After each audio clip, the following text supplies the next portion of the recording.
Many Pokemon trainers ask the question, is it still worth it to buy a Pokemon Elite Trainer bots? Now with MSRP at an increase and the recent scams and scandals popping up about Pokemon, is it still worth it to buy an Elite Trainer bots, let alone booster packs?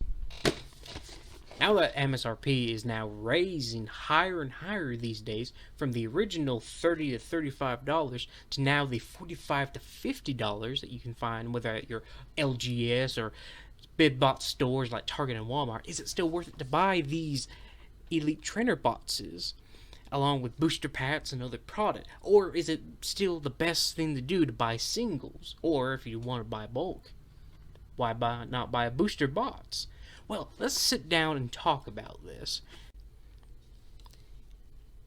Each Pokemon Scarlet and Violet Elite Trainer box contains the following: 9 booster packs of Pokemon Scarlet and Violet, 1 full art promo of the respective legendary on the box, 65 card sleeves of the respective legendary as well, some energy bulk, dividers, competition legal dice including damage markers, a promo code, and of course the associated bots needed for it. Now, of course, if you are just purely looking to get the full art legendary, the full art legendaries are actually pretty easy to get and pretty cheap. I've seen these go online at TCG Player, Channel Fireball, and other assorted online retailers for about $2 to $3 per these full art promos. And they are very nice and very interesting if you wanted to bling out your deck. Energy, I mean, everyone's got plenty of energy. Like, this thing is probably like $3 to $5 depending on where you get it at. Truthfully, these aren't really worthwhile, but with the new border, a lot of people are going to want to use the new border as soon as possible and get out of using the yellow border, which the new silver and grayish looking borders I believe are more aesthetically pleasing and may be worth that extra buck or two. And plus, not to mention the associated booster packs. 9 booster packs come inside this box. Like I said, I got this box for about $45 to $50.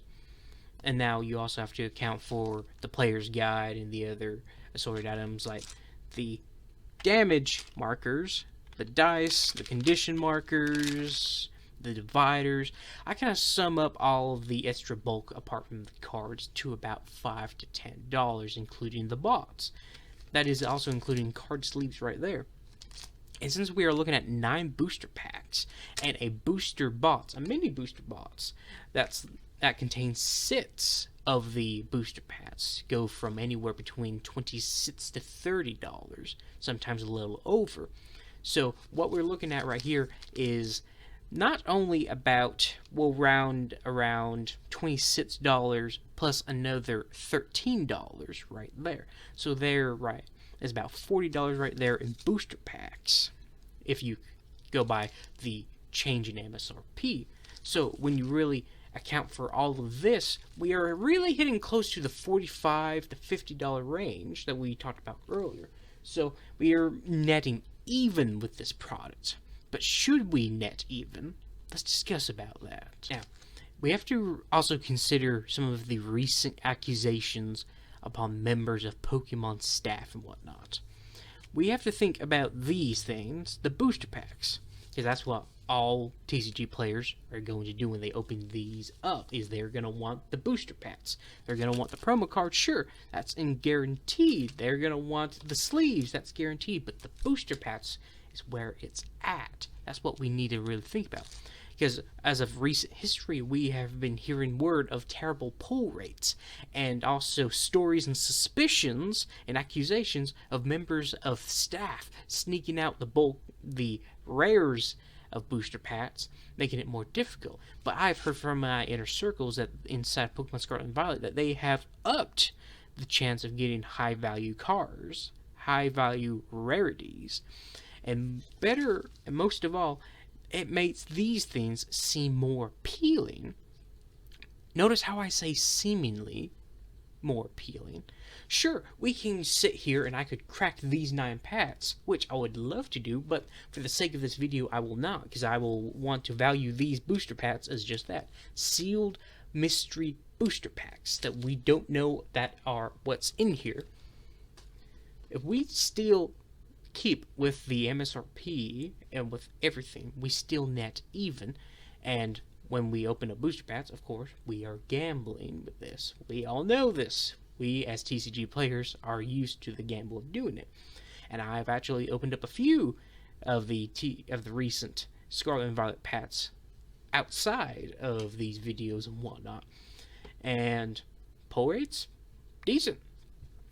Truthfully, I find them to be about the same as recent hits like Champion's Path, as well as Lost Origins, and so on.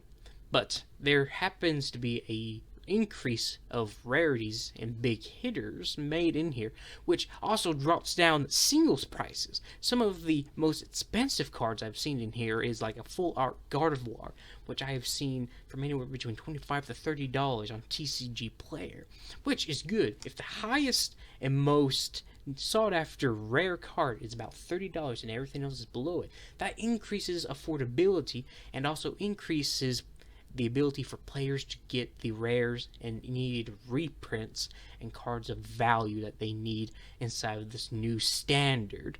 Because what we also have to remember is that Pokemon is also a competitive game as well as a collectible game. The collectability and playability aspect are side by side. So, since we are looking at this as a financial standpoint for both a collector and a player, this seems like it will be worth the chance to get these booster packs.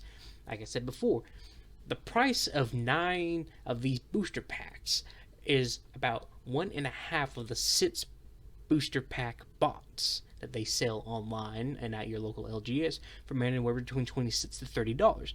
So we're having about $49 to $50 right here in booster packs as well as in the bots. So for the booster packs alone, this seems worth it. But is it worth it to you? If you are looking for the specific cards, if you're looking for specifically this full art legendary, you can get it online for only like a couple bucks, less than that. This promo card is easy to get. Individual rares like the new Gyarados, Arcanine, the GX cards, special EXs, the new Full Arts, they are now lower in price compared to some of the other and older cards of the past, and they are not only affordable and playable with today's standard, but they're easier to get, which means should you buy this Elite Trainer box if you're looking for something specific? No, you shouldn't. But if you're looking to get the collectible items in here, if you're looking just to crack packs and kind of start your collection, if you're trying to give a gift to someone you know, yes, this box, which is great for containing Pokemon cards. I have actually gotten a couple in the past myself, and I've given out boxes to friends and family members who start out in the TCG and play with me in the TCG as ways to not only get started and get their collection started, but to have the ability to store, to have card sleeves readily available. These card sleeves are pretty decent. I'm not going to rate them high up like with Dragon Shield, Ultra Pro, Katana, North Highland, whatever. Like some of the bigger ones. They're alright. This is a starting point. These dice, a lot of people already have them. Condition markers, a lot of people already have them. Bulk energy, a lot of people already have them. If this is a stepping stone for you to get into the new standard, if you are wanting to start being a Pokemon TCG player, this is worth it. If you are trying to give a gift to someone, this is worth it. If you are looking for specific cards, this is not worth it. If you are looking for the legendaries and the rares, this is not worth it. Just get them at your local LGS. I'm sure they'll have them. a lot of people, especially at my LGS, love grabbing these Elite Trainer boxes, booster boxes, huge, like 12 to 15 card. They'll go on a huge, not card, pack range. They'll just open box after box, sell the bulk and rares, net even, and keep going. Get the cards of what they want and sell back to the store. It is not hard, especially inside of this new standard, to get the new cards that you want, rather than opening up these booster packs. So, final conclusion. As much as you will net even on terms of products inside of this box, and as much as you are likely to open up and crack open collectible cards that you will probably keep inside of today's standard and keep further on into expanded and play with them, or just to collect and have in your collection to show your friends that love this game, that love the brand, this is worth it. So, thank you for watching this video. If you liked, be sure to like. Subscribe if you want to see more stuff in the future. And do you think that these Elite Trainer boxes are worth it? Do you think that it is worth it at its core to buy booster packs with the recent scandals and whatnot? Let me know in the comments below. And remember, if you want to help me out, if you want to help your Pokemon community out, please buy this product at your local game store. You're supporting your Pokemon community when you do.